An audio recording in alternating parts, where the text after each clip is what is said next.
Maka dakwah itu adalah dakwah agama kepada agama. Kenapa? Karena dakwah agama itu adalah dakwah pada kebaikan. Maka untuk kebaikan umat ini Allah berikan agama. Dan dikatakan bahwasanya kalian adalah sebaik-baik umat. Kalian adalah sebaik-baik umat. Kenapa? Karena kalian diwujudkan supaya untuk mengamalkan agama dan mengajarkan agama, menyampaikan agama, dan menghindari seluruh keburukan, apa yang haram, apa yang dilarang, dan mengajak orang lain, melarang mereka untuk tidak berbuat keburukan. Dan kalian beriman kepada Allah. Maka ini adalah kesibukan atau profesi orang yang beriman, yaitu mereka berbuat amal baik dan mengajak dan sendiri tidak berbuat dosa dan melarang orang untuk berbuat dosa. Ini kesibukannya, profesinya seorang yang beriman. Dan ini adalah keadaan yang istimewa. Dan orang yang seperti ini akan terus meningkat dalam kebaikan.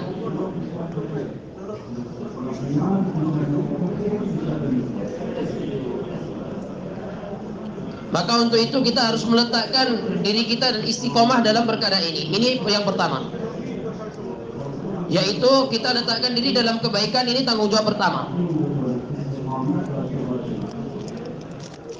yaitu kita sendiri sibuk dalam kebaikan dan menghindarkan diri dari seluruh keburukan. Ini yang disebut dengan istiqamah, yaitu tidak ada kebaikan yang terlepas dari kita dan tidak ada keburukan yang kita buat, dan kita sibukkan diri kita dalam kebaikan. Dan seluruh para nabi Allah Subhanahu wa taala kirim mereka dengan sifat seperti ini, yaitu kalian bagaimana usahakan kedisiplinan dalam amal dan istiqamah dalam amal.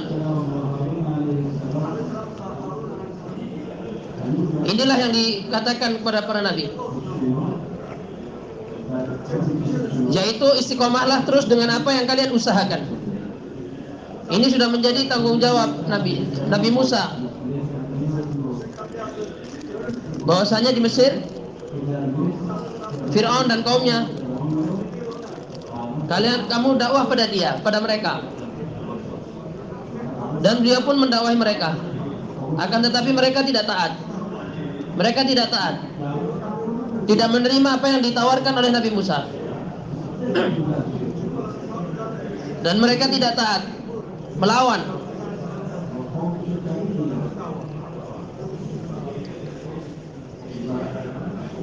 Dan mereka mengatakan kepada orang-orang yang lain bahwa saya jangan taat kepada Musa, karena dia ini menyihir kamu.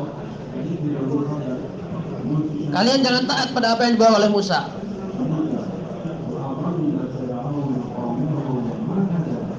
Dan Fir'aun itu dia telah membuat sesat kaumnya. Ini yang terjadi. Maka masa pun berlalu. Beliau pun terus buat kerja. Dan ketika beliau sudah putus asa dan kezaliman itu sudah sampai pada puncaknya,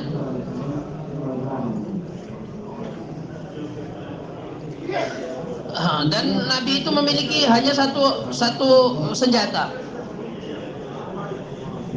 Apa? Yaitu doa. Dan ini doa juga senjata kita. Dan doalah yang menjadi senjatanya para nabi dan kita juga. Karena doa itu adalah senjatanya orang beriman.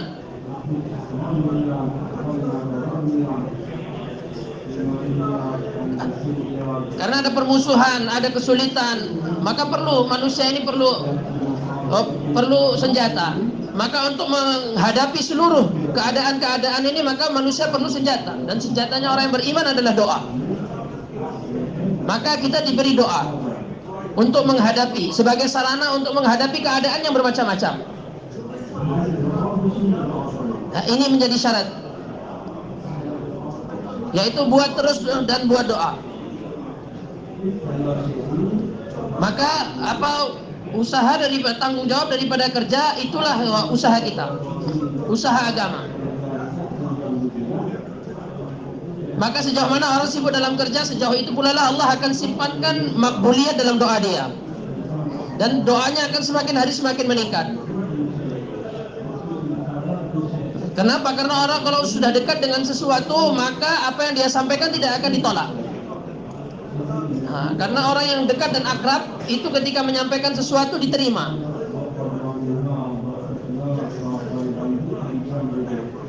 Maka di dalam keistiqomahan itu Allah simpankan hidayah.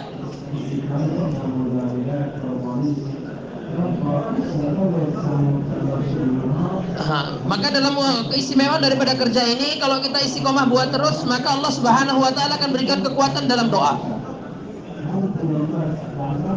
Karena para nabi itu tidak memiliki pasukan, tidak memiliki asbab dunia, tidak memiliki seluruh benda-benda, akan tetapi Allah Subhanahu wa taala hanya berikan doa pada mereka. Zat mereka itulah yang mereka miliki, dan kerja mereka itulah tanggung jawab mereka.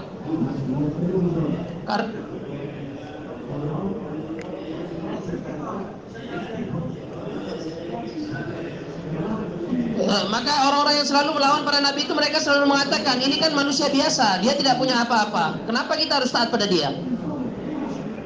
Padahal kita punya semuanya. Maka inilah pengaruh otak mereka, inilah pengaruh yang masuk ke dalam hati mereka.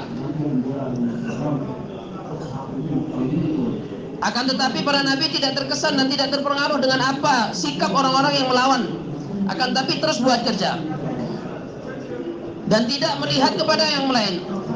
Maka perlu fokus, yaksui kesan, satu fokus dan konsen pada apa yang mereka buat. Dengan penuh konsentrasi dan fokus mereka buat ini kerja, tidak melihat ke kanan kiri. Maka inilah perintah Allah, yaitu dalam kerja bagaimana kalian fokus dalam kerja, tidak melihat kanan kiri. Maka kerja agama inilah yang asli. Walaupun harus mengurus anak, mengurus istri, mengurus pekerjaan yang lain, akan tetapi fokus utama daripada seorang dai, seorang yang beriman adalah kerja. Dan itu semua dilakukan oleh seorang dai hanya sebatas keperluan. Apa yang diperlukan itu ditunaikan sesuai keperluan. Karena itulah disebut keperluan. Kenapa? Kalau keperluan itu tidak disempurnakan, maka itu akan menjadi kerugian. Terkadang kerugian di keluarga, terkadang kerugian di hartanya, dan dia tidak akan dapat waktu untuk istirahat. Maka kalau keperluan itu tidak ditunaikan, maka itu akan menjadi kerugian bagi manusia. Maka untuk itu tidak dilarang kita untuk menyempurnakan keperluan. Akan tetapi dalam Islam bahkan diajarkan bagaimana cara menyempurnakan keperluan. Yaitu bagaimana cara kalian menyempurnakan keperluan. Seperti ini caranya. Maka diberitahu dalam agama bagaimana cara menyempurnakan keperluan. Yaitu dalam menyempurnakan keperluan tadi ada hak-hak yang Allah beritahukan kepada kita, supaya hak-hak tadi kita sempurnakan juga. Yaitu keperluannya juga tersempurnakan, itu juga tertunaikan, begitu juga hak-haknya harus ditunaikan. Maka kalau keperluan tadi sudah tertunaikan, sisa semua waktunya itu berikan untuk maksud, dengan penuh tawajuh, dengan penuh fokus dan konsen. Satu pandangan saja, hanya satu pandangan saja, fokus. Semuanya dibuat, akan tetapi itu di pinggir-pinggirnya. Satu fokus ke depan dia hanya kerja, keperluannya hanya sebatas keperluan. Maka sifatnya seorang beriman itu dalam kerja fokus. Kalau dia buat dengan penuh fokus, maka dia akan ada yakin dalam kerja. Tapi kalau tidak fokus, maka terkadang ini, terkadang itu. Dan kemudian tidak ada kekuatan, tidak ada sabat, tidak ada puhtagi, tidak ada kekuatan dia dalam kerja kalau dia tidak fokus dalam kerja.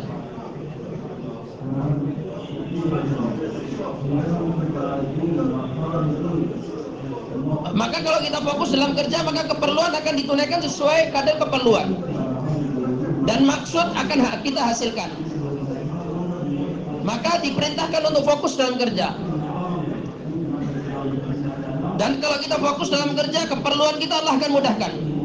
Dan akan diberikan kemudahan-kemudahan dalam menunaikan keperluan. Dan keperluan itu ringkas. Dan keperluan itu jangan diperpanjang.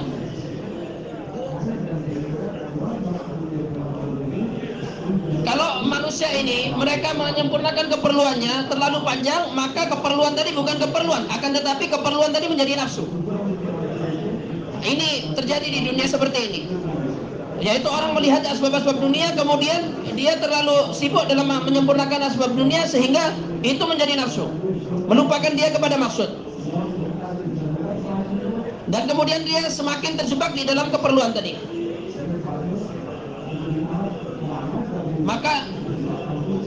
Maka untuk itu dalam kerja ini kalian diperintahkan untuk fokus dan diperintahkan untuk meluangkan waktu.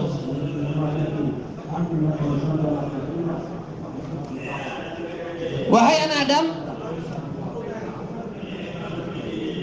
kalian luangkanlah waktu untuk ibadah kepadaku.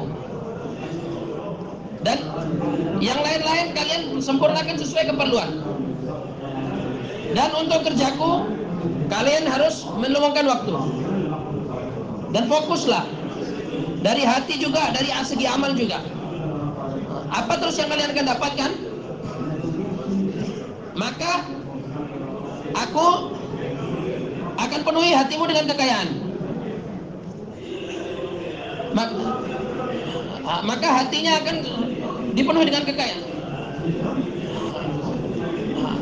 Orang itu tidak miskin, tapi hatinya yang miskin. Orang itu kaya kalau hatinya kaya. Maka hatinya pun Allah penuhi dengan kekayaan.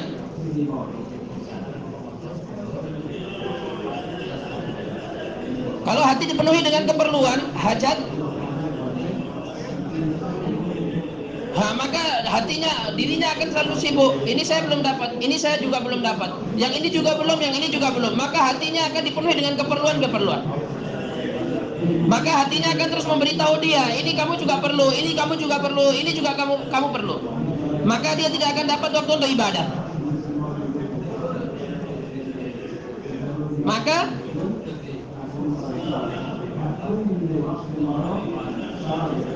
Maka sebab sibuk dengan keperluan-keperluan tadi, maka seluruh rute kehidupannya, gambaran kehidupannya itu menjadi berubah seluruhnya karena sibuk dengan keperluan.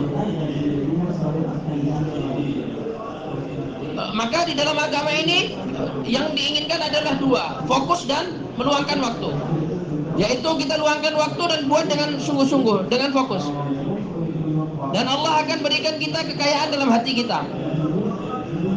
Ketika hati kita kaya, maka tidak ada hajat-hajat lagi yang lain.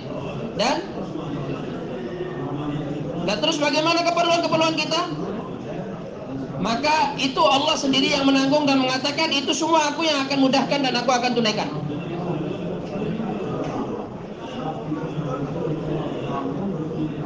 Maka ketika kalian fokus dan meluangkan masa untuk Allah Subhanahu wa taala, untuk agama, maka seluruh keperluan kalian akan ditanggung oleh Allah.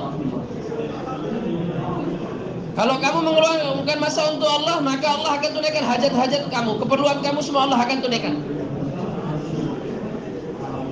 Dikatakan hajat itu karena dia sedikit, keperluan itu sedikit. Ketika dia melebihi daripada kadar keperluan, maka itu dia menjadi khahish, nafsu, keinginan.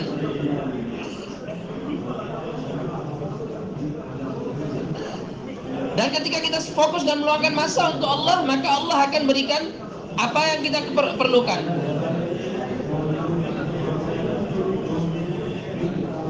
Tapi kalau kalian tidak luangkan waktu dan tidak fokus dalam kerja,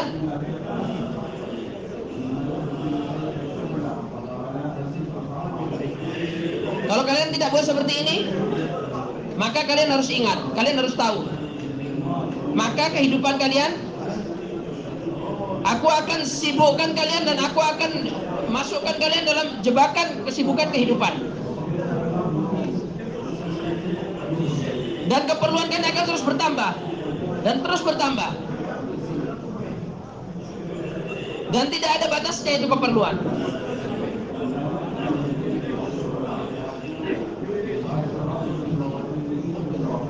Dan aku akan penuhi kehidupan kalian dengan keperluan. Dan tidak akan dibiarkan oleh Allah sempurna seluruh keperluan tadi. Keperluan tidak akan tersempurnakan.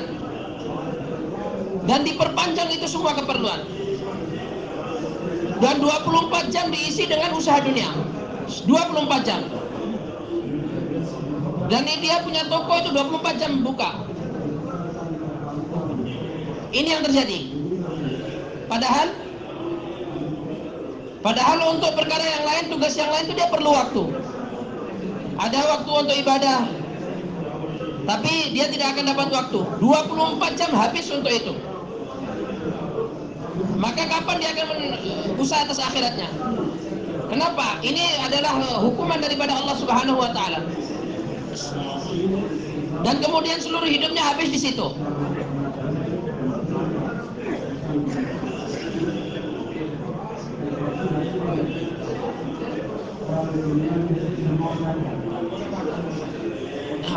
Dan ada dalam makalah Farsi, peribahasa Farsi dikatakan bahwasanya tidak ada di dunia ini orang yang pergi dari dunia ini dengan menyempurnakan seluruh keinginan hatinya. Belum ada. Inilah silsilah keduniaan. Dia selalu molor seperti karet.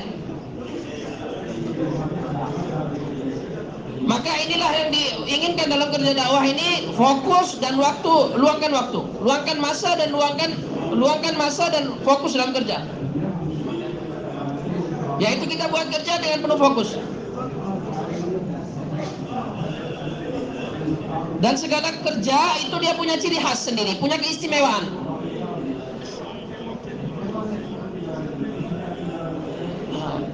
Ketaatan manusia itu ada keistimewaannya. Dalam segala kerja dan profesi itu ada keistimewaannya. Maka Allah menginginkan keistimewaan dalam kerja. Kalau hewan itu hanya makan, hanya minum, usaha, itu hewan. Itu keistimewaan hewan itu. Itu ciri khas hewan. Yaitu bagaimana apa yang semua diinginkan hatinya itu disempurnakan, itu hewan. Dan di hewan itu tidak ada peningkatan dalam kehidupannya. Dan ini adalah kemerosotan. Dan Allah Subhanahu wa taala berikan kita dan jadikan kita manusia bukan untuk supaya kita merosot, derajat kita turun menjadi hewan. Dan orang-orang yang hanya hidup seperti itu maka disebut sebagai hewan ternak. Kenapa? Dan bahkan lebih jelek daripada hewan.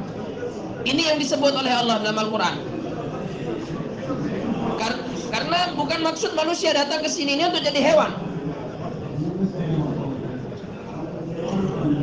Maka segala sesuatu itu ada mizajnya, ada ciri khasnya. Dan juga ada setan itu juga ada ciri khasnya.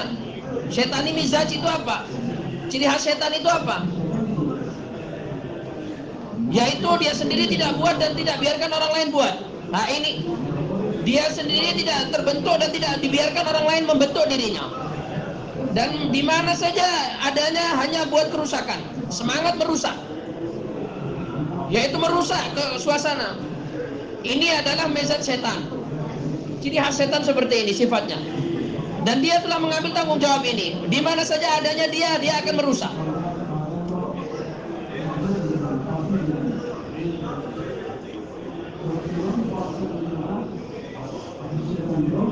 Bahkan dia mengatakan, ya Allah, aku akan rusak manusia ini dan orang yang taat nanti engkau akan dapati sangat sedikit. Begini aku akan merusak manusia. Ini dia berkatakan pada Allah.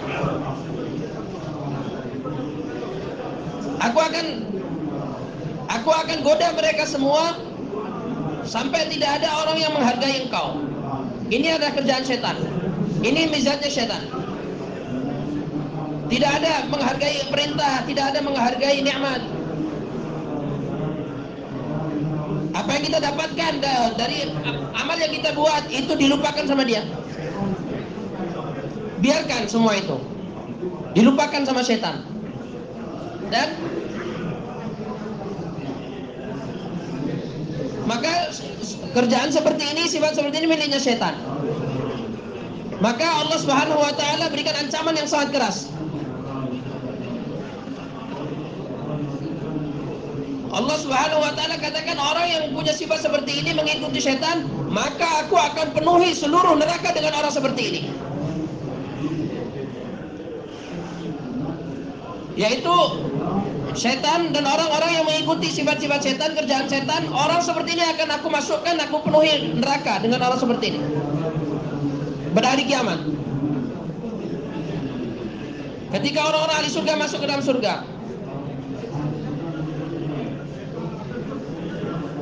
maka inilah setan, yaitu dia sendiri tidak buat dan tidak membiarkan orang lain buat. Maka untuk itu kita harus buat imani mizaj, sifat keimanan. Nabi SAW mengusahakan bagaimana mizaj imani manusia itu terbentuk. Bukan hanya itu, beliau sendiri usahakan mizaj imani, begitu juga mengajak orang lain untuk mengusahakan mizaj imani dalam dirinya. Inilah dakwah, yaitu kita buat hubungan baik dengan Allah, iman, yakin, kemudian harap, rasa takut pada Allah. Nah, inilah yang disebut dengan kumpulan rasa takut kepada Allah. Bagaimana kehidupan kita dipenuhi dengan sifat seperti ini, yakin pada Allah, kemudian harapan kita hanya pada Allah, takut kita hanya pada Allah. Bahkan baiknya kehidupan, terbinanya kehidupan juga dari Allah. Apa yang terjadi itu dari Allah, apa yang sedang terjadi dari Allah, apa yang akan datang semua juga dari Allah. Dan apa yang Allah buat, semua Allah buat dengan penuh kebijaksanaannya. Inilah yang mau kita masukkan, usahakan dalam hati kita.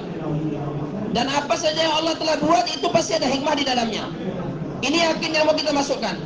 Jangan kita bilang ini tidak baik. Semuanya pasti ada hikmah dari Allah. Dan ini sudah karena hikmat itu takazahnya adalah kebijaksanaan. Dan di dalam kebijaksanaan itu ada kebaikan. Karena di hikmah itu di dalamnya ada tersimpan kebaikan.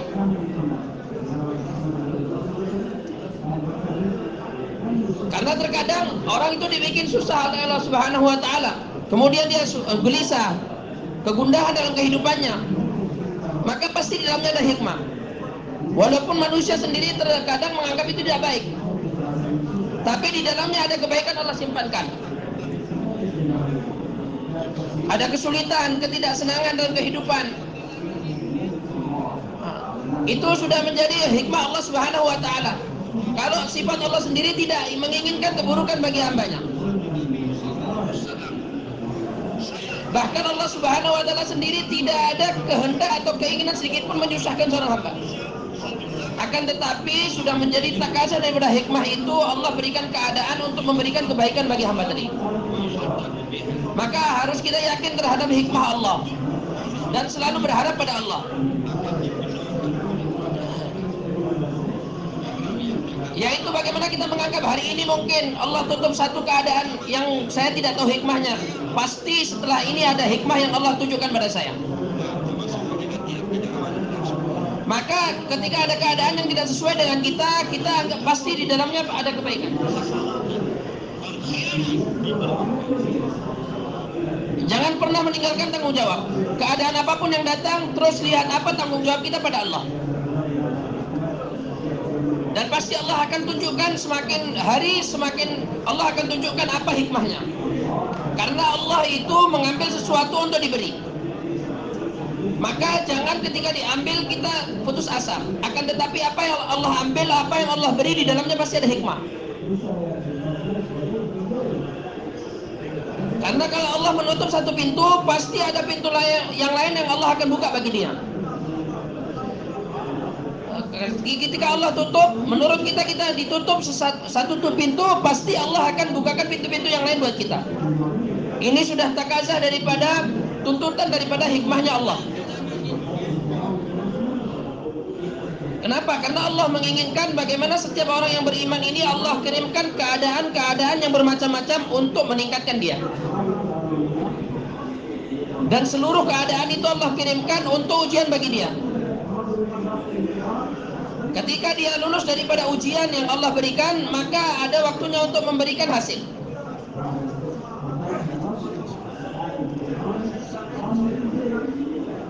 Maka seluruh keadaan Allah kirimkan untuk menguji. Jamaah Singapura Pak, nama yang disebut tolong ke belakang. Abdurrahman, Muhammad, Kasiran, Muhammad, Mulwi Yusuf, Jumali Ahmad.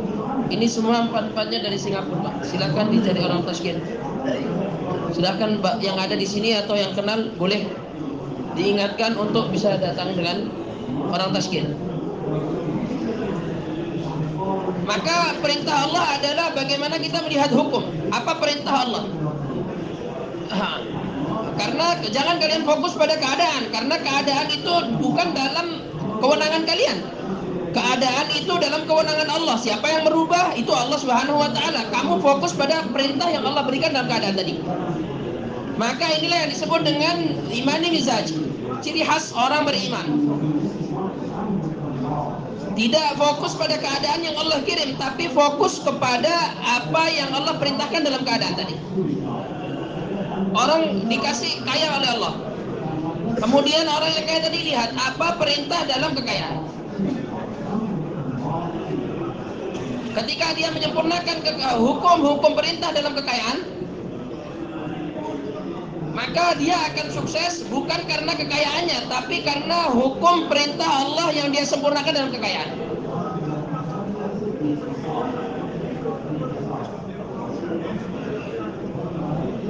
Kenapa? Orang ini karena dia menyempurnakan perintah dalam keadaan kaya. Maka orang yang beriman itu tidak terikat dengan keadaan, tapi dia terikat dengan perintah. Maka dikatakan bahwasanya kita ini adalah orang yang melihat perintah, bukan melihat keadaan. Kita melihat apa perintah. Kita melihat perintah, bukan lihat keadaan. Apa yang kita buat itu pasti pengaruh dan pahalanya akan selalu Allah akan tunjukkan. Asar or ajar, dua-duanya. Dari dalam setiap amal yang disempurnakan itu ada asarnya, ada pengaruhnya, ada ajarnya, ada pahalanya.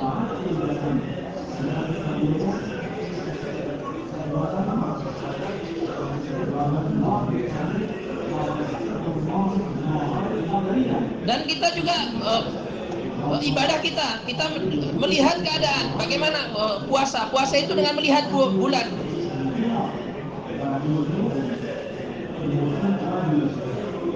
Walaupun musimnya itu berubah-ubah, akan tetapi tetap perintahnya akan terus ada.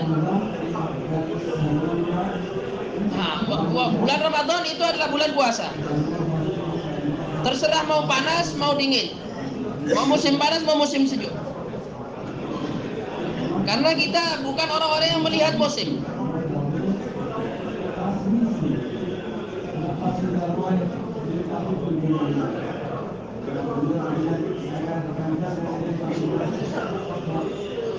Bukan seperti ahli dunia. Ahli dunia itu dia bekerja sesuai musim. Kalau musim dingin, tutup semua kantor-kantor. Kapan? Maka mereka ada liburnya, ada cutinya. Yaitu ada liburan musim dingin, ada liburan musim panas. Itu ahli dunia. Tapi orang ahli agama itu kapan cutinya? Dia tidak ada. Karena dia tidak melihat musim, tapi melihat perintah. Ham hal walaihi, ham hukum walaihi. Kita ini bukan orang yang berjalan dengan keadaan, tapi kita berjalan dengan melihat perintah. Dalam dingin kita buat amal, maka pahalanya lebih. Dalam musim panas kita buat amal, pahalanya lebih. Maka dalam keadaan, ada keadaan yang sulit pun ada hadiah daripada Allah, dan dalam keadaan yang biasa saja pun ada hadiah daripada Allah. Dalam setiap keadaan perintah disempurnakan, ada hadiah daripada Allah, ada pahala yang Allah sediakan. Terkadang musim dingin tidak ada air panasnya, kita berwudu dengan air dingin.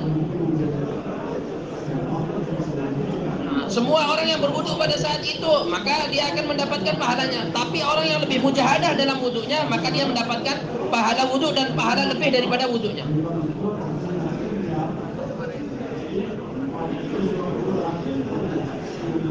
Maka Maka dengan iman, keberkahan iman, itu orang akan mendapatkan pahala lebih daripada keadaan yang berubah. Kalau keadaan yang baik, maka takazahnya adalah kita tambah pengorbanan kita dalam buat amal. Ketika tidak ada penghalang dalam amal, kemudian tidak ada kesulitan dalam amal, maka kita usaha sungguh-sungguh. Arifullah baik, Arifullah. मेरा तर्जुमा है फिर इंशाअल्लाह फिर आऊंगा आपके पास. Jamaah saya itu Pak, biar nggak bingung nanti diajarin.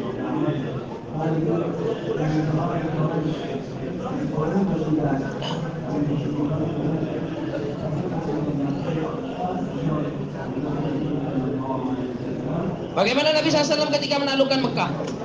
Ketika menaklukkan Mekah, beliau waktu itu adalah dalam keadaan yang begitu lapang, begitu tenang. Maka pada waktu itulah Nabi SAW memperbanyak amal. Maka ketika menaklukkan Mekah, Nabi sibukkan seluruh sahabat dalam amal, menambah amal. Maka takazah atau tuntutan ke keadaan lapang adalah menambah amal dalam keadaan itu, yaitu seluruh kelapangan digunakan untuk menyempurnakan maksud pada waktu itu.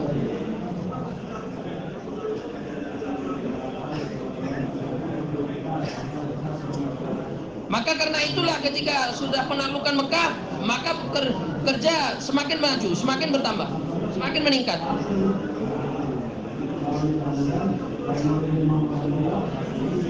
Dan mereka mengatakan bahwasanya dalam kehidupan Nabi tidak ada istirahat yang kami lihat. Nabi tidak pernah istirahat. Dalam seluruh keadaan Nabi buat kerja. Nabi selalu melihat apa perintah. Maka inilah pembicaraan kita adalah bagaimana Nabi SAW selalu melihat dan memfokuskan dirinya pada perintah. Bagaimana perintah tadi bisa tertunaikan, yaitu mengikat diri kita, mengekang diri kita, dan mendisiplinkan diri kita dalam kerja. Maka akan terbentuk namanya ciri khas sifat pada diri kita, dan akan terbentuk mahol, suasana yang baik dengan istiqomah dalam kerja. Maka ketika orang membawa beban yang besar dalam dirinya dan memberikan tanggung jawab yang besar pada dirinya, maka dia akan selalu fokus pada kerja.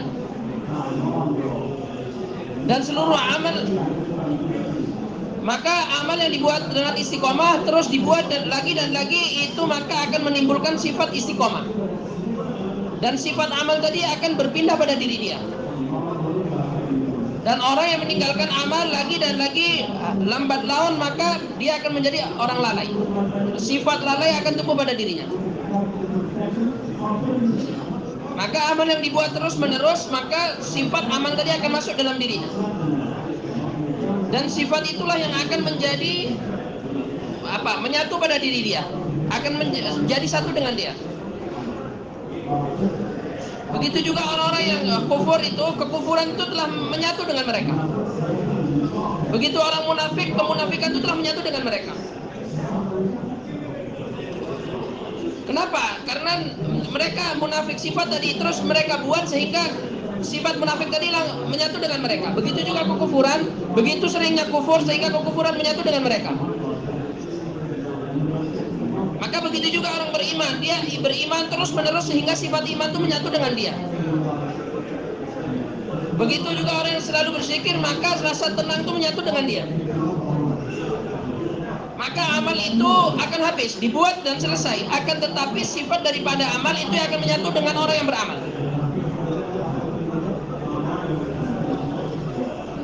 Begitu juga ketika orang buat sholat terus menerus, ketika dia mati maka sholatnya selesai. Akan tetapi pahala dan sifat sholat terus bersama dia sampai mati. Setelah mati pun bersama dia. Dan inilah yang akan membawa dia.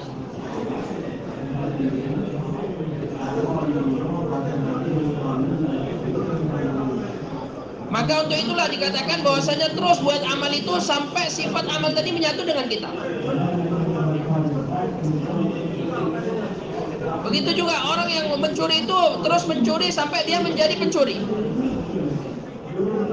Begitu orang yang bicara bohong terus berbohong sehingga menjadi pembohong. Begitu juga orang yang berbuat dosa terus buat dosa sampai dia menjadi orang fasik. Maksudnya apa? Orang yang meninggalkan perintah. Jadi begitu juga orang Bani Israel dan orang-orang ahli kitab itu Allah katakan mereka sebagai orang yang fasik, yaitu meninggalkan perintah, itu yang dikatakan fasik. Maksudnya apa? Begitu seringnya meninggalkan perintah sehingga sifat fisik, sifat berdosa itu menjadi sifat dia, menyatu dengan dia, sehingga disebut dengan pendosa.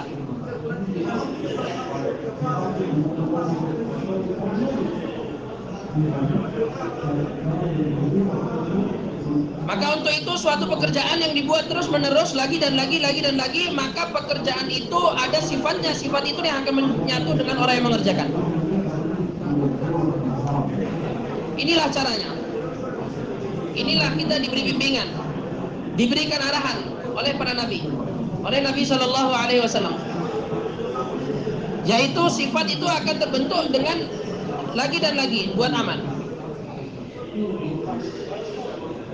yaitu dengan cara satu, suhbat dengan orang-orang yang ikhlas. Kenapa? Karena dengan itu kita akan terpengaruh dengan keikhlasan mereka. Maka caranya dengan kita terus buat amal tadi, terus menerus.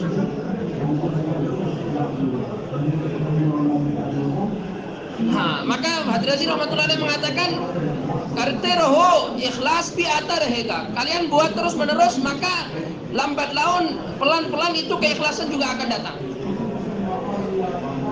Maka karena itu kita buat amal itu memang sebelumnya tidak ikhlas dulu, tapi akan pelan-pelan kita buat terus menerus lagi dan lagi, maka dengan pelan-pelan ikhlas akan masuk dalam hati kita. Maka keikhlasan tadi pun meningkat.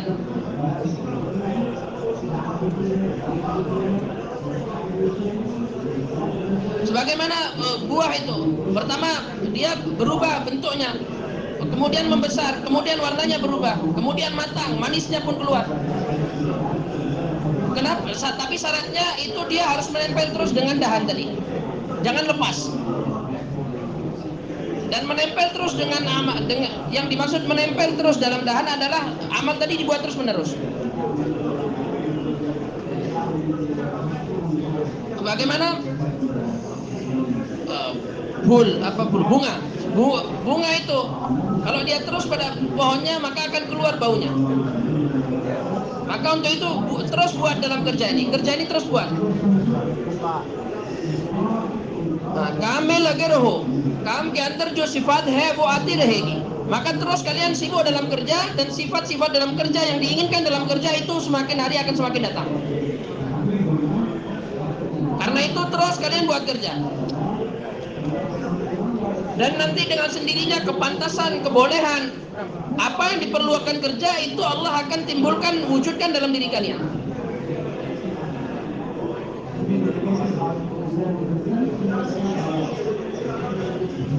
Dan karena suatu perkara yang akan diekspor, dikirim keluar, itu kualitasnya harus bagus. Karena yang dijual di lokal itu lain, di domestik itu lain, dan yang dikirim ke internasional itu juga lain kualitasnya.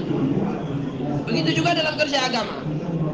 Orang yang buat terus menerus lagi dan lagi, maka sifat apa yang ada dalam kerja itu akan berpindah pada dirinya, dan dia akan menjadi layak untuk pergi ke seluruh alam. Dan semua sifat itu akan datang dengan amal. Ketika dia dapat sohbat yang baik, mahol yang baik, suasana yang baik, kemudian teman yang baik, maka ini sifat akan mudah datang dengan sendiri.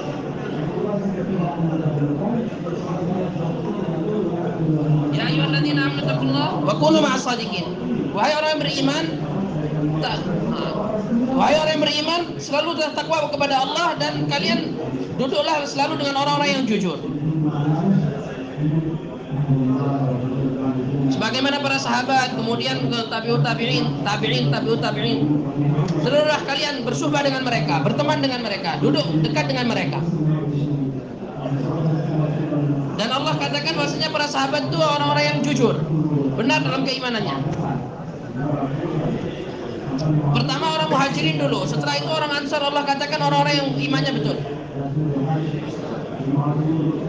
Ini orang-orang muhajirin adalah orang yang tulus, yang betul. Maka ini sifat-sifat ada pada dalam sahabat. thumma lam yartabu wa jahadu bi amwalihim wa anfusihim fi sabilillah. Ulaika humus shadiqun. Mereka telah menggunakan diri harta mereka untuk Allah Subhanahu wa taala. Tidak ada rasa ragu di dalam diri mereka. Maka ini adalah orang-orang yang benar, yang jujur, tulus dalam keimanannya.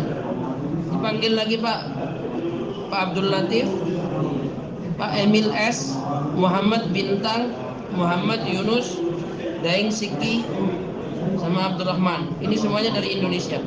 Silakan Pak yang ada di sini bertemu dengan beliau ini. Maka untuk itu diperintahkan oleh Allah selalu berdekat, letakkan diri kalian berteman dengan orang-orang yang jujur. Karena nanti kalian akan terpengaruh dengan sifat baik yang ada pada mereka.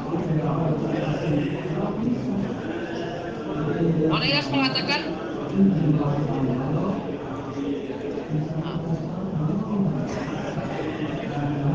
yaitu jamaah kami ini adalah hamba-hamba Allah, segala sesuatunya mereka tanggung sendiri, makan makanan mereka sendiri, minum minuman mereka sendiri, keperluan mereka tunaikan sendiri.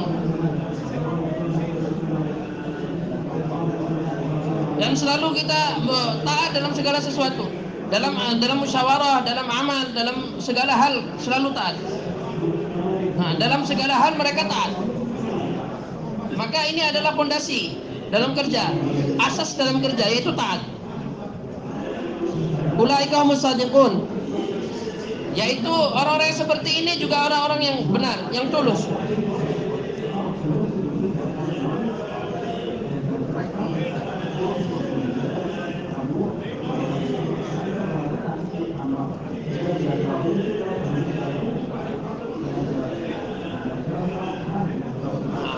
Maka orang-orang yang buat kerja seperti ini juga adalah orang yang tulus, akan tetapi derajatnya berbeda.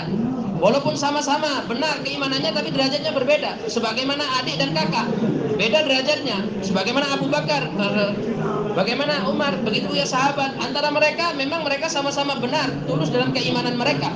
Akan tetapi secara derajat mereka berbeda. Dan kemudian perlu ikhlas dalam segala hal. Tanpa ikhlas tidak ada amal yang diterima. Kalau ada niatan yang lain, maka itu akan menghancurkan seluruh amal yang dia punya.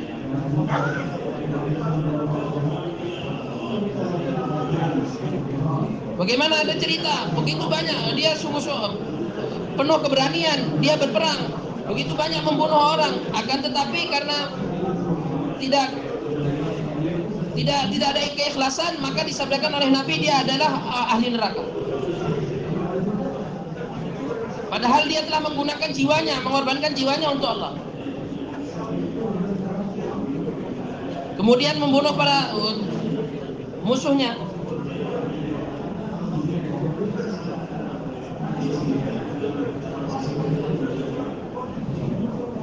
Maka ada satu sahabat yang meneliti, ini kenapa kok dibilang oleh Nabi sebagai ahli neraka? Saya mau lihat apa akhir kehidupannya ini, kok sampai Nabi katakan ini sebagai ahli neraka. Ketika dia udah capek dengan seluruh luka pada dirinya, maka dia pun membunuh dirinya sendiri. Maka dia sendiri yang membunuh dirinya dengan tombaknya atau dengan anak panahnya.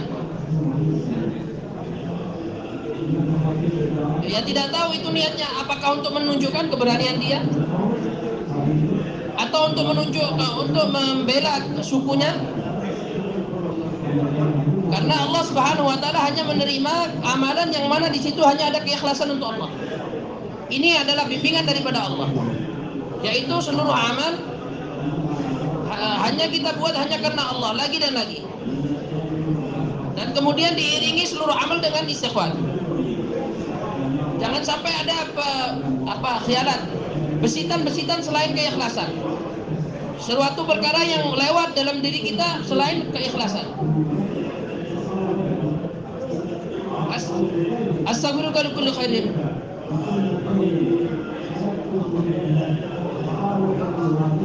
Ya Allah, aku meminta kepada Allah karena dalam suatu kebaikan, aku minta ampun kepada Engkau karena dalam amal ini banyak kekurangan.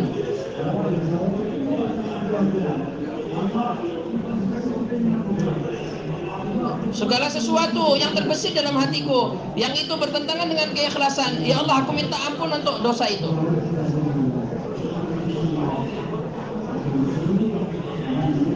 Allahu Akbar. Orang yang ikhlas itu dia buat amal juga dan menyertai seluruh amalnya dengan istighfar. Ini sifat orang ikhlas, yaitu beramal meminta ampun pada Allah. Amalan yang disertai minta maaf dengan Allah. Allahumma inni zalamtu nafsi dzulman katsiran.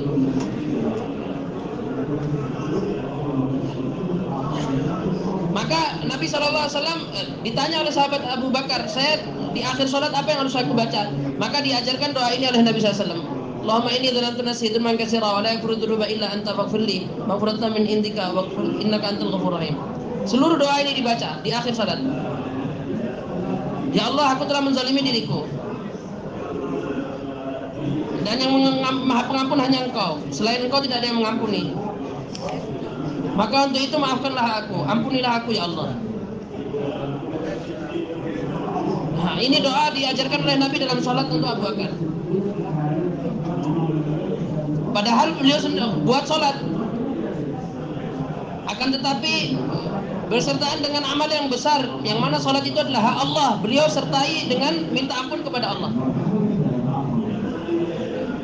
Maka orang ikhlas itu dia buat ibadah juga dan minta maaf juga pada Allah setelah ibadah tadi. Karena orang yang ikhlas itu dia selalu merasa dirinya dalam bahaya. Karena orang yang ikhlas itu selalu dalam bahaya. Karena dia selalu khawatir, saya ini amal diterima atau tidak, diterima atau tidak. Maka orang seperti ini dia selalu khawatir, takut amal diterima atau tidak. Nah, maka orang yang ikhlas itu dia selalu khawatir terhadap dirinya dan amalannya, diterima atau tidak. Maka dartabihe kartabihe, takut juga, buat juga.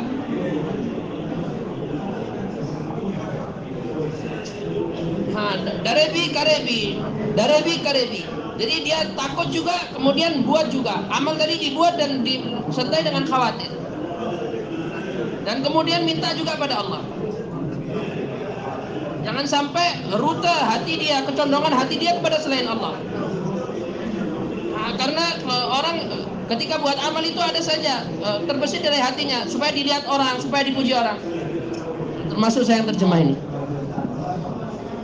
Doakan biar ikhlas. Maka dengan seperti ini seluruh amal akan hancur. Nah, karena setan itu usaha pertamanya supaya dia tidak buat amal. Nah, kalau orang tadi lulus dari ujian setan, maka dia akan buat amal, tapi amalnya tadi masih digoda oleh setan. Bagaimana amal tadi hancur? Maka siapapun yang buat amal karena Allah dan karena akhirat. Kalau orang yang sudah karena Allah, maka tidak perlu ditanya lagi. Maka dia akan menjadi orang yang paling baik. Sebagaimana para sahabat, dia terus buat. Bagaimana para sahabat dalam setiap amalnya, rukunya, sujudnya, semua hanya karena Allah. Dan mereka selalu sibuk dalam ibadah. Semoga Allah Subhanahu wa taala beri kita sifat seperti itu. Supaya Allah ridha pada kita. Dan tidak ada perkara yang lain yang kita inginkan. Nah, dan dengan sifat seperti inilah dia lalu sibuk dalam amal. Nah, yaitu orangnya mukhlis juga, kemudian selalu ikhlas juga dan selalu fokus pada kerja. Tenggelam dalam kerja. Dan fokus kita, kecondongan hati kita selalu pada Allah. Seluruh amal ketika Allah sudah ridha, maka seluruhnya kita dapat. Al-kayyisu man dana nafsahu wa amila lima ba'dal maut. Yaitu orang yang istiqomah selalu dalam amal, disiplin dalam amal.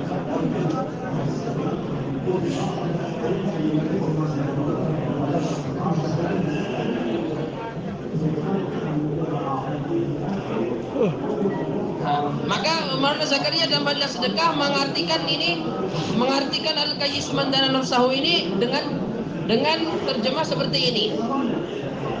Yaitu orang yang selalu meletakkan dirinya dalam amalan yang menarik ridha Allah Subhanahu wa taala secara istiqomah.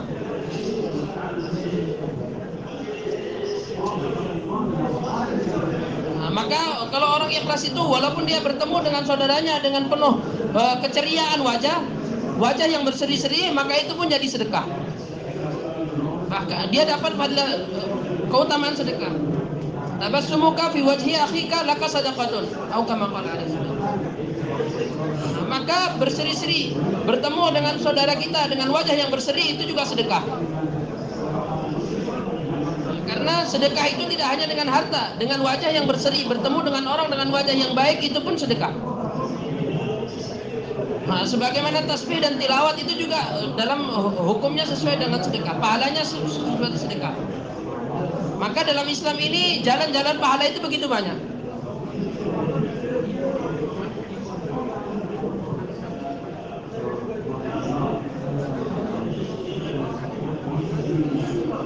Akhlis dinak yakfikal amalul qalil.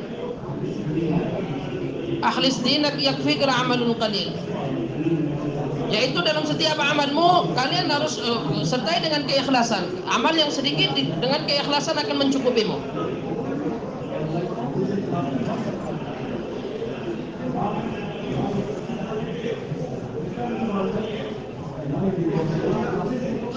Sebagaimana harta yang baik ketika kita putar, kita usahakan, maka itu akan menghasilkan. Kenapa? Karena harta tadi baik. Karena Allah Subhanahu wa taala tidak pernah menyia-nyiakan kebaikan orang-orang yang baik.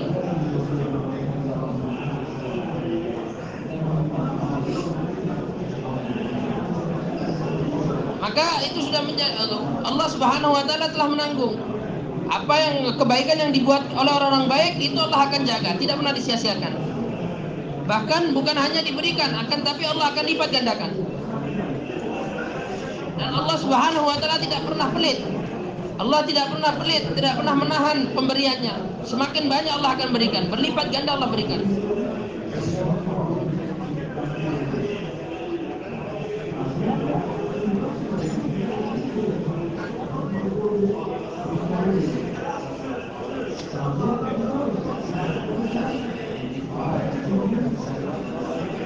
Maka pedagang itu dia melihat keperluan pelanggannya dan berapa keuntungan saya. Nah ini tajir, ini pedagang. Tapi kalau Allah tidak begitu.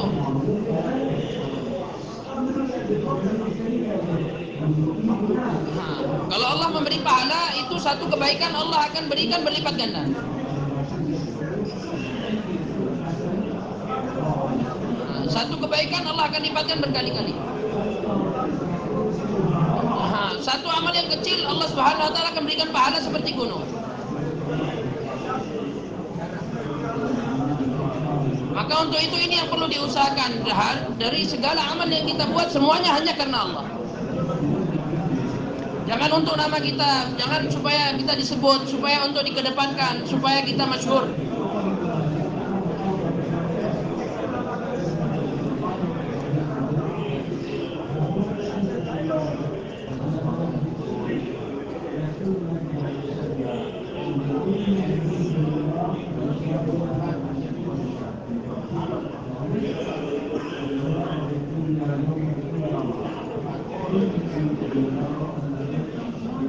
Seluruh dunia ini akan didatangkan dalam satu bentuk.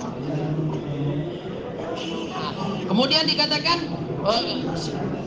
di dunia ini semuanya yang untuk aku maka itu sisihkan, pisahkan.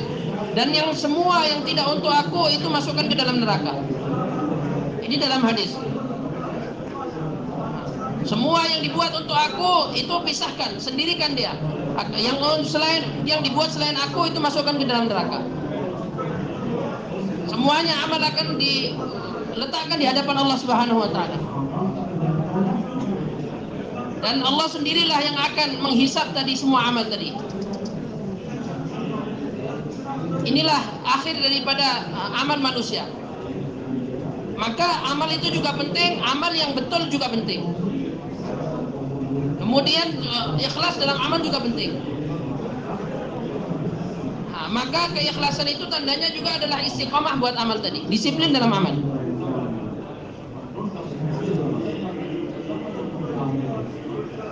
Nah, seperti bangunan itu tidak boleh satu kemudian ditinggalkan satunya di atasnya, tidak.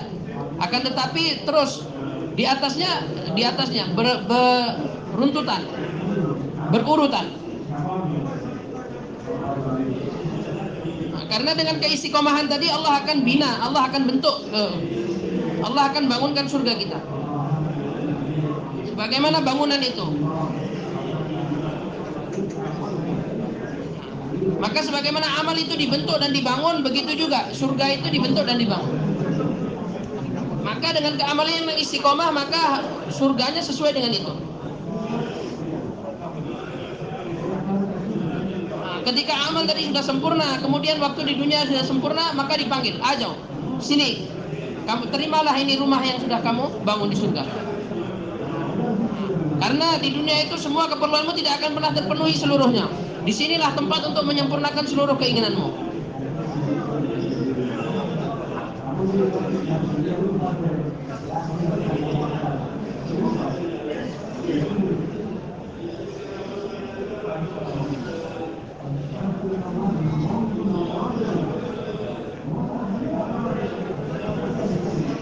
Nah, ini sudah menjadi fitrah manusia. Siapapun tidak senang dengan kematian.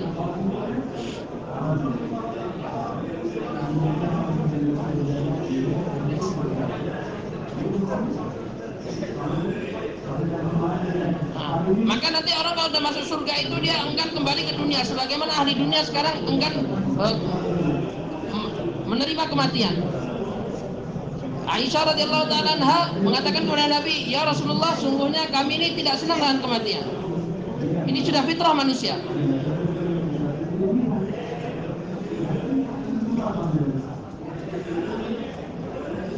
Kalau orang lagi keluar kemudian ditanya mau pulang ke rumah, mau dia. Tapi nanti kalau orang di surga itu walaupun diizinkan dia tidak akan ingin kembali ke dunia. La yabghuna 'anha khiwala.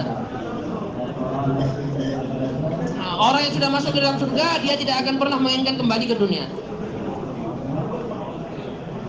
Kenapa? Karena dia sudah menjadi tamunya Allah.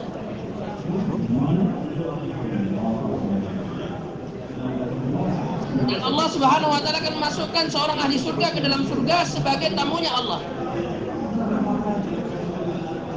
Dan Allah akan katakan kepada dia, kamu tinggal di sini dan seluruh apa yang kamu inginkan sempurnakan di sini. Dan Allah akan menjadikan ahli surga itu sebagai tamunya Allah. Ini karena keistiqomahan dia dalam amal.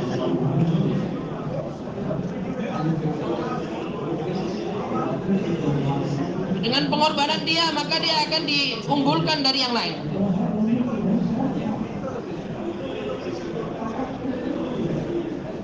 Walaupun orang tadi itu hanya memiliki kalimah saja, kalimah itu pun nikmat yang besar.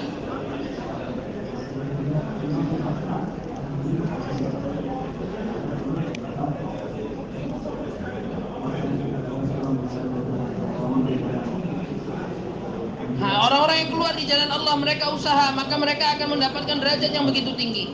Mereka akan memiliki derajat di bawah para nabi. Dan setiap orang nanti Allah akan berikan surganya sesuai derajat amal masing-masing.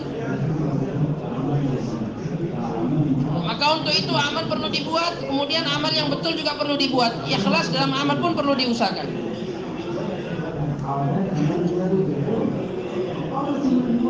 Dan amal itu tidak akan betul hanya karena kebiasaan. Walaupun itu dia sujud, rukuk, kemudian duduk di antara dua sujud, berdiri, maka yang diinginkan adalah bukan menjadikan ibadah menjadi adat, akan tetapi adat kita menjadi ibadah. Yaitu ibadah kita jangan menjadi adat. Maka ibadah itu akan ada ruhnya ketika ada fokus, konsen dalam ibadah. Kemudian apa perintah Nabi? Masuk ke dalam masjid, apa doa yang harus dibaca? Keluar masjid, apa yang harus dibaca?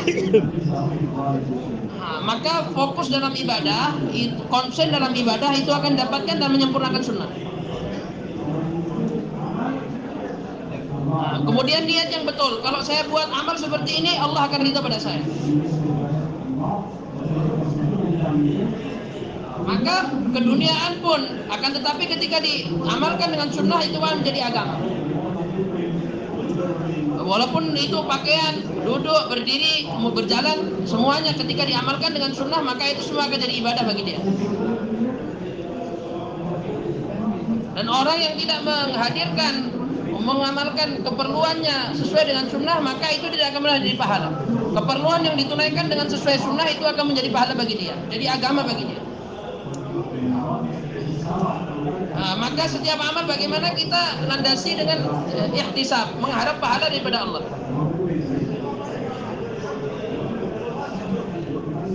Maka manfaat yang sebenarnya itu didapatkan kalau ada ruhnya. Dari ruh itu hidup juga akan dapat manfaat juga.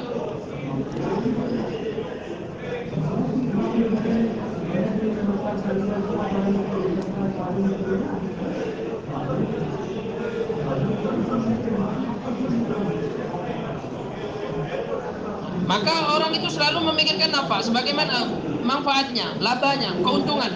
Sebagaimana para pedagang, dia selalu menghitung keuntungannya.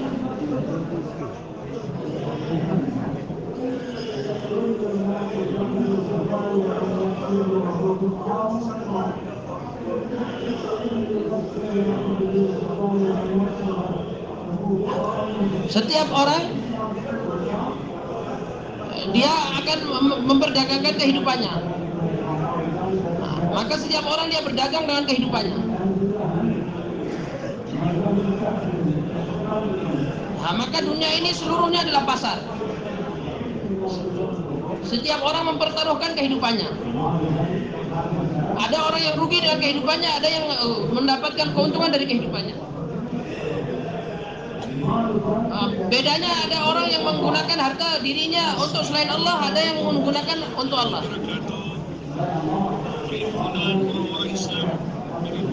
Maka orang yang menahan nafsunya, maka ini orang yang untung. Orang yang menyempurnakan nafsunya, dia yang rugi. Maka setiap orang siang dan sore hari semuanya, siang dan malam semuanya mereka berdagang dengan kehidupan.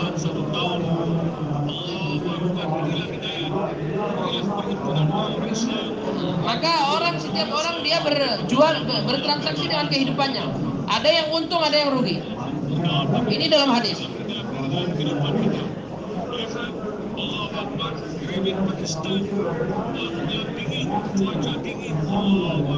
Maka untuk itulah setiap orang diberikan peringatan, diingatkan, jangan sampai kalian merugikan diri kalian sendiri. Karena diri kalian itu adalah sawah, tempat cocok tanam. Setelah itu nanti akan ada panennya. Yang mana dengan petani itu ketika dia panen dia akan menjadi kaya. Maka dengan kekayaannya dia akan punya rumah.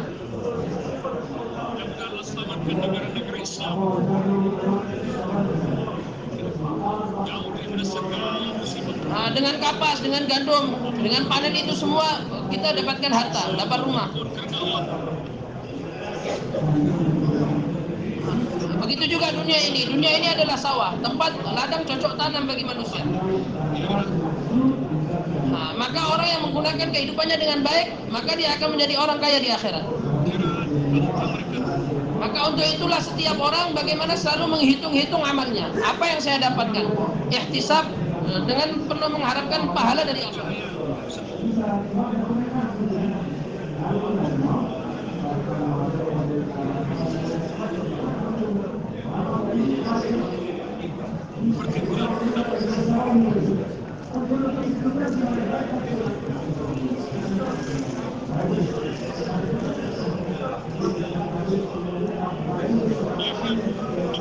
Maka dalam hadis disebutkan bahwasanya orang harta yang pertama kali dihitung sedekah adalah harta yang diinfakkan atau digunakan untuk memenuhi keperluan hidup keluarga.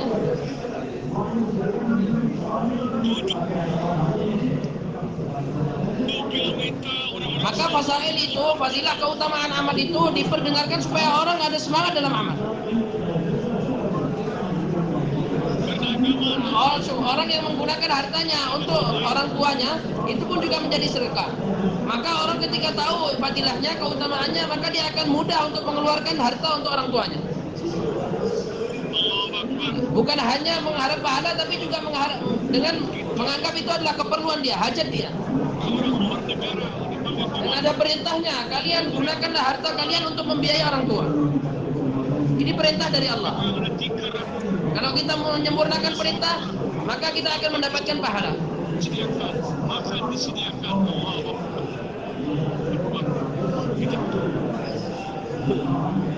Maka yang diinginkan dari fazail itu adalah bagaimana setiap orang buat amal dengan penuh iman dan ihtisab. Keiman disertai dengan keimanan, disertai dengan keinginan terharap dengan pahala. Dengan mengamalkan amal dengan sesuai sunnah, maka dia akan dapat pahala.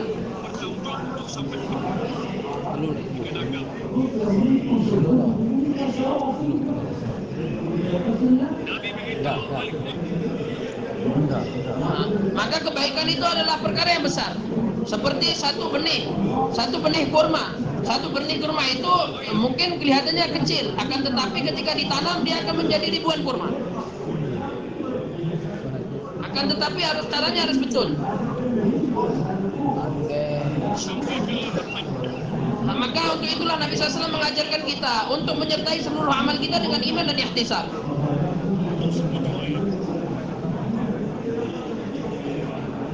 Apa yang kita dapatkan dari amal, saya dengan amal ini dapat itu semua harus kita hadirkan dalam amal.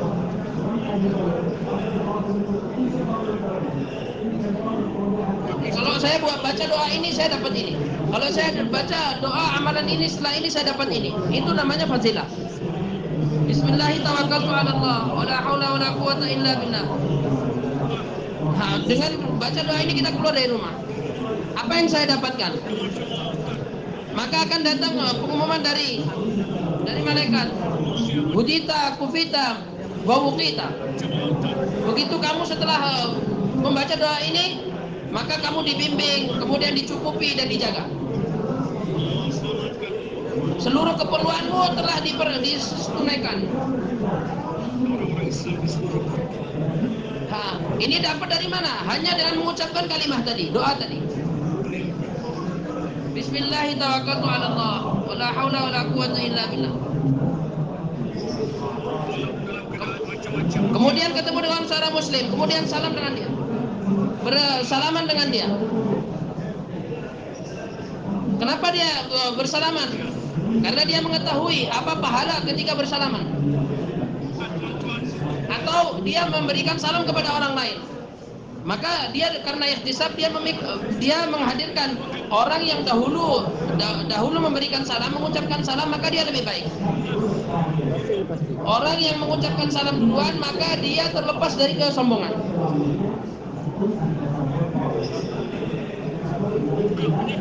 Kenapa? Karena kesombongan itu adalah satu penyakit yang mana dengan penyakit ini orang akan masuk ke dalam neraka. Maka orang yang mengucapkan salam duluan, dia adalah orang yang terbebas dari kesombongan. Ini fadilah dalam salam. Maka ketika ada dalam diri seorang iman dan ihtisab, maka dia akan mudah mengamalkan ini. Kalau saya buat amal ini, saya akan diberi Allah ini, saya akan diberi Allah itu.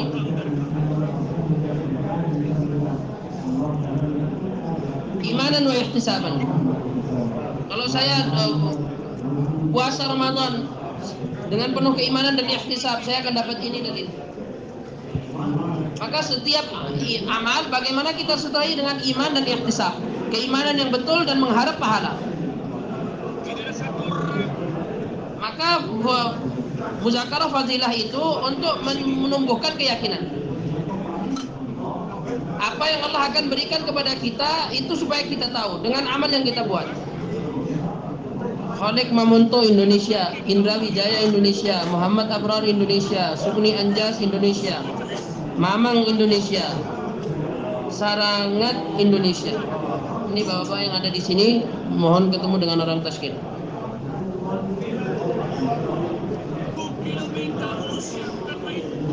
Hari terakhir ini Pak, besok sudah doa. Secepatnya kita bisa ketemu dengan jamaah-jamaah Pakistan yang sudah digabungkan dengan kita. Kita bila Pak?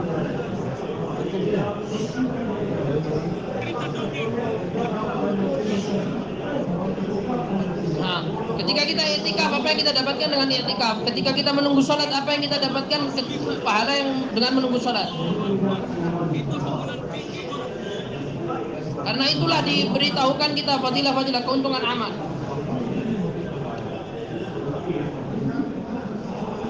Dan ini bukan hanya untuk menyenangkan, ini perkataan Allah dan perkataan Nabi.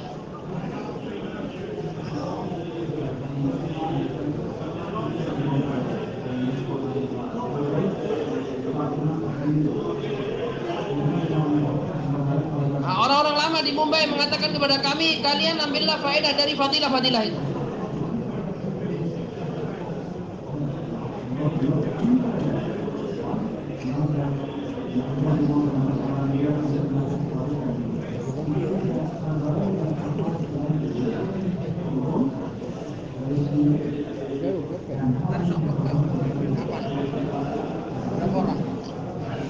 Maka perlu kita muzakarah fadilah-fadilah itu.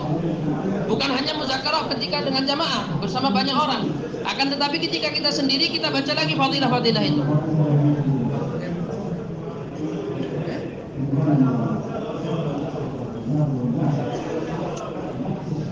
Maka bicara sia-sia itu begitu banyak keburukannya. Nah, karena majelis-majelis lalai itu akan melupakan Al-Quran.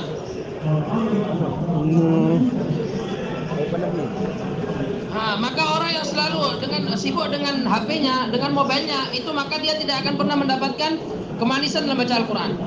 Masya Allah. Allahu Akbar.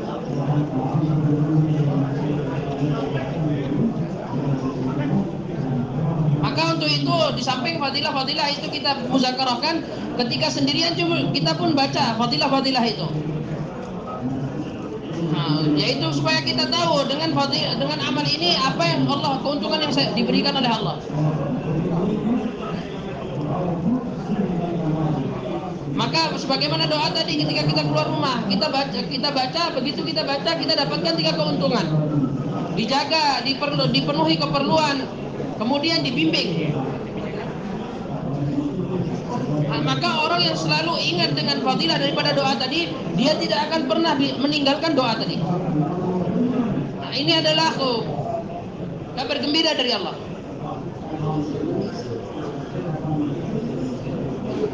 Nah, maka orang yang selalu menghadirkan fadilah dalam setiap amal, maka hakikat amal tadi akan masuk dalam hatinya, kepentingan amal akan masuk dalam hatinya, dan dia akan selalu ingat dengan amal tadi.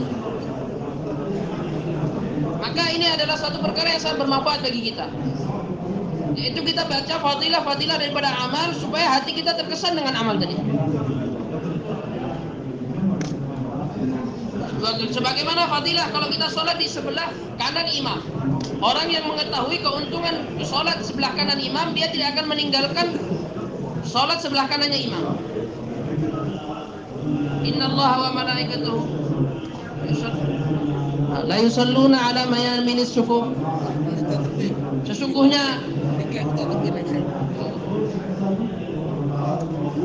Sesungguhnya para malaikat Allah Subhanahu wa taala, mereka mendoakan rahmat bagi orang-orang yang berdiri sholat di sebelah kanan imam. Maka orang yang mengetahui ini, maka dia akan selalu qabzah itu, dia megang, dia langsung booking tempat itu, dia selalu mengambil tempat di sebelah kanan imam. Inilah kenapa, karena itu ihtisab, ada dalam hatinya ihtisab.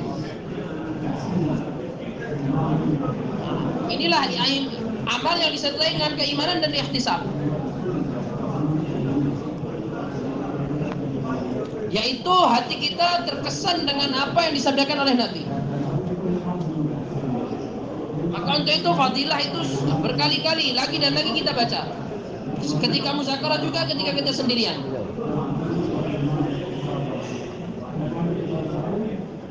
Nah, maka kita baca ketika sendirian, ketika di masjid, dan kemudian dakwah kita juga dengan fadail. Maka untuk itu ketika kita dakwah, kita katakan dengan orang lain, hadirin yang mulia, ini fadilahnya kita buat ini fadilahnya kalau kita buat. Orang yang datang ke masjid, ini fadilahnya.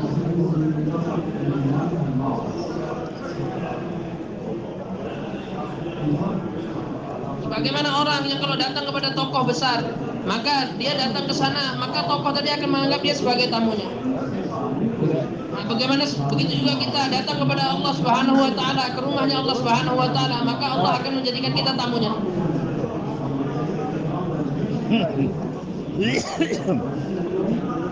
Maka orang yang datang ke masjid dia akan menjadi tamunya Allah. Dan sudah menjadi ketentuan seorang tamu itu keperluannya, keinginannya akan disempurnakan oleh tuan rumah. Begitu juga kalau kita menjadi tamunya Allah, maka Allah akan sempurnakan semua permohonan kita. Maka seperti inilah kita menyampaikan fadilah-fadilah. Inilah cara menggunakan fadilah-fadilah. Dakwah kepada orang dengan memperdengarkan fadilah. Saya ada lagi banyak lagi.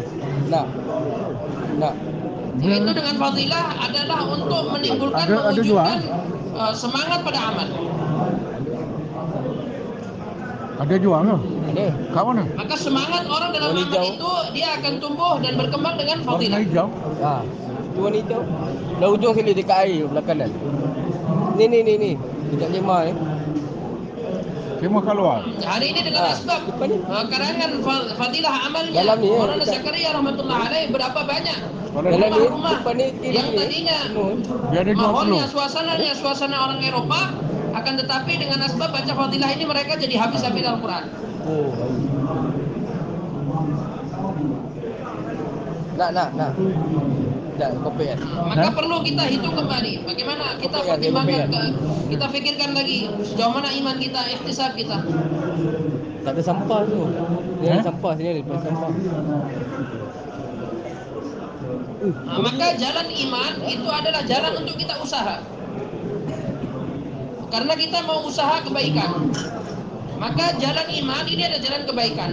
Dah buka ni. Betul. Dan akhirat itu selalu lebih baik daripada dunia. Dan dunia ini fana, semu saja. Tidak akan kekal. Faedahnya pun juga sementara. Semuanya pasti ditinggalkan. Berapa rupiah biji? Dan 15. berapa yang harus kita bangun itu kita bangun, berapa yang sudah kita makan itu sudah kita makan. Nanti setelah itu sudah selesai. Qul mata'ud dunya qalil. Bahwasanya harta keduniaan ini sangatlah kecil, sangatlah sedikit. Dan akhirat itu adalah sangat panjang. 15 rupiah. Muhammad Idris Indonesia, Muhammad Samsul Indonesia, Mustafa Indonesia, Safri Indonesia, Mustamil Indonesia. Kemudian Khairuddin Indonesia, Abdul Wahab Indonesia, Abdul Halim Indonesia, Juriyat Indonesia, Muhammad Ghazali, Muhammad Ghazali Singapura, Amram bin Mukhtar Singapura. Dan amal kita sesuai kemampuan kita, akan tetapi pahala yang Allah berikan sesuai dengan keagungan Allah. Allah pun tidak memberikan hanya sesuai amal tadi, akan tetapi tidak terbatas Allah berikan sesuai dengan keagungan Allah. Dan Allah ciptakan akhirat itu selamanya. Dan untuk selamanya Allah ciptakan akhirat.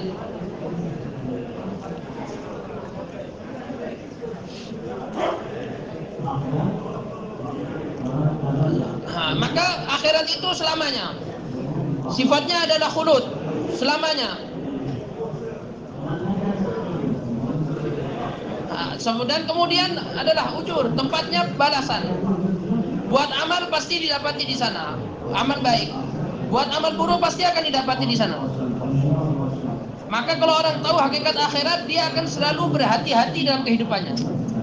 Dekat jual Selalu waspada dalam kehidupannya. biskut lah. Ada? Dekat tu lah. Itu ada. Apa yang 15 rupiah? Maka hendaknya setiap orang Betul. berpikir, apa saja yang ke depan, masa depan saya ini bagaimana? Maka untuk itulah Allah Subhanahu wa taala berikan kita usaha perdagangan yang begitu besar, yaitu perdagangan agama. Yaitu bagaimana kita menghadirkan dalam kehidupan kita agama dengan belajar dan usaha.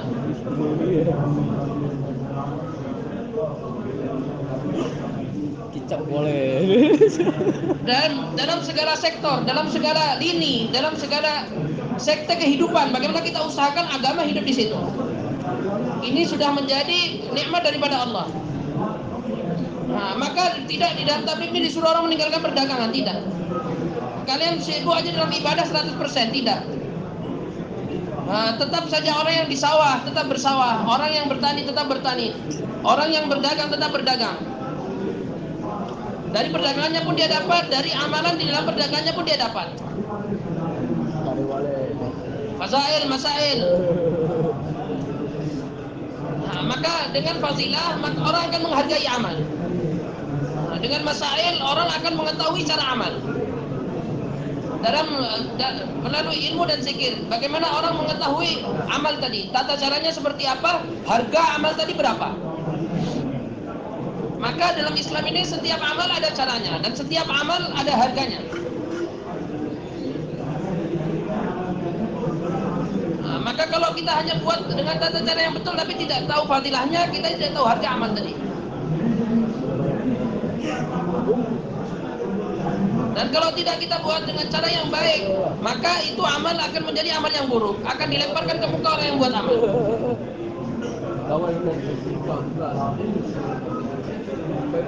Nah, karena Nabi SAW dikirimkan oleh Allah ke dunia ini untuk memberitahu cara beramal, yang mana itu disebut dengan syariat dan syara'i.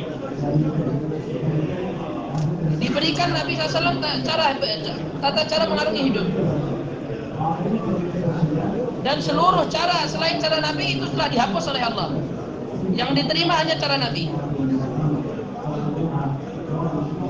Nah, maka Nabi pun disuruh istiqomah dalam cara hidup yang diajarkan oleh Allah. Begitu juga untuk mendakwah manusia kepada cara hidup tadi.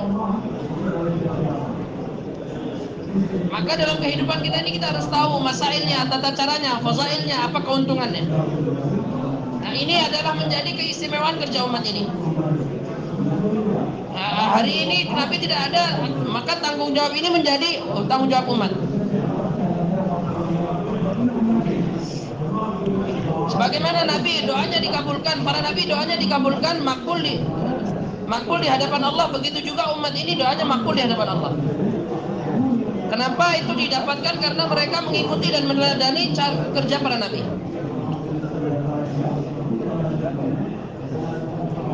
Dan Allah SWT berikan kekuatan dalam doa umat ini sebagaimana Allah berikan kekuatan doanya para nabi.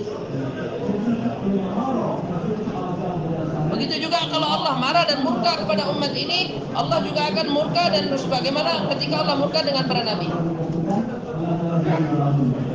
Maka inilah semua ini adalah kabar gembira daripada Allah.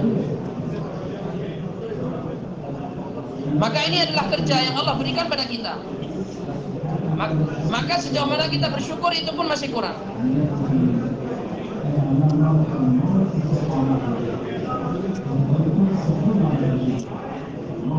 Maka kita sendiri pun berjalan dalam agama dan mengajak orang lain untuk berjalan dalam agama.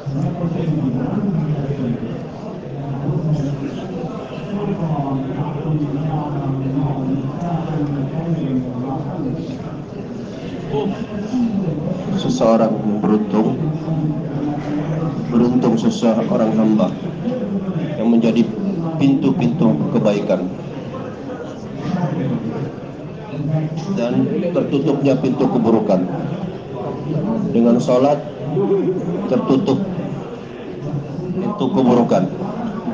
Dengan sholat mencegah dari perbuatan keji dan mungkar. Tuba li'abdin ja'alahullahu miftahan lil kulli khair.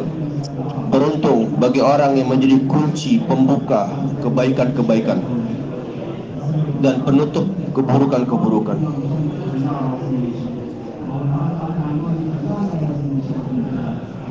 Maka alhamdulillah dengan usaha ini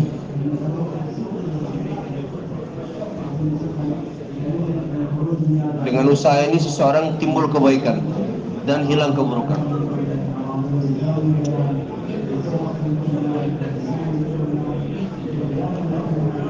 Sehingga setiap orang dia sibuk dengan ibadah, dengan khidmat. Tuan-tuan mulia, usaha bukan sekedar usaha, tetapi usaha untuk mendapatkan manfaat dari usaha tersebut. Usaha untuk mendapatkan manfaat. Usaha begini, apa untungnya? Apa manfaatnya? Dalam setiap usaha ada keberkahannya, ada manfaatnya. Ini janji Allah. Kita mau dapatkan janji tersebut. Maka inilah jalannya. Dalam amal ini ada janji Allah. Dengan tanpa amal tidak ada janji Allah. Ada janji Allah. Maka untuk itulah kita terus minta kepada Allah. Ya Allah, berikan janji Engkau. Ya Allah, berikan kami taufik untuk buat amal sehingga dapat janji Engkau. Dan kekurangan kita dalam amal kita minta ampun kepada Allah, sehingga kehidupan kita penuh dengan amal.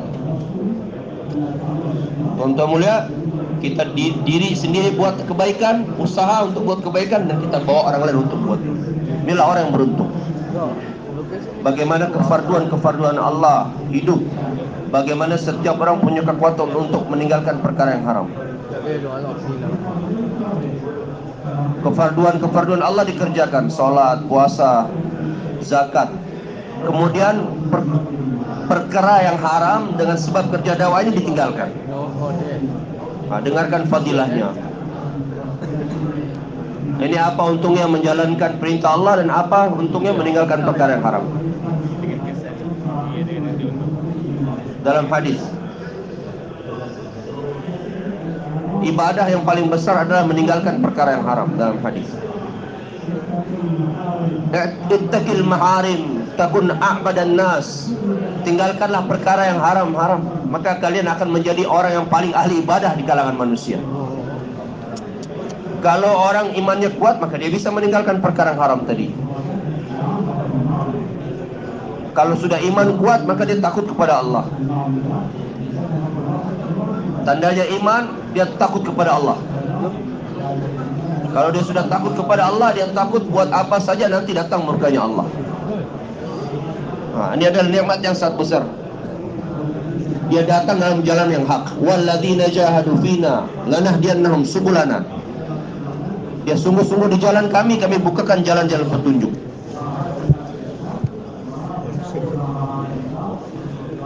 Tuan-tuan mulai jalannya apa? Jalannya apa itu? Jalan menuju amal. Buat amal yang membawa dia ke surganya Allah. Walladzina jahadu fina, di dalam jalan kami. Itu jalan yang dia buat amal yang membawa dia ke dalam surganya Allah. Semoga Allah terima tuan-tuan semua. Allah beri kita taufik. Pengorbanan tuan-tuan, pengorbanan usaha tuan-tuan mulia, tuan-tuan mulia, masya Allah, Allah terima pengorbanan tuan-tuan semua. Pasti Allah berikan pahala yang sangat besar. Sudah susah-susah, kehujanan lagi, tapi tuan-tuan tidak pergi, tetap di sini. Dalam jalan Allah, kesusahan pasti datang, tetapi ada untungnya besar sekali.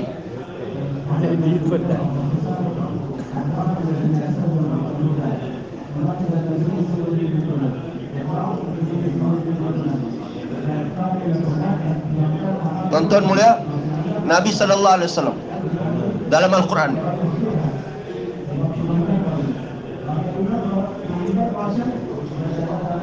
tuan-tuan mulia, orang-orang Madinah dan sekitar orang Madinah, mereka bersama Nabi. Kemudian mereka keluar di jalan Allah. Mereka lapar, mereka haus. Tuan-tuan mulia, itu bukan sekedar lapar haus, tapi ditulis oleh Allah kelaparan dan kehausan mereka. Susah payah di jalan Allah. Tuan-tuan mulia, kemudian sabar, tahan uji. Ini besar sekali pahalanya di sisi Allah.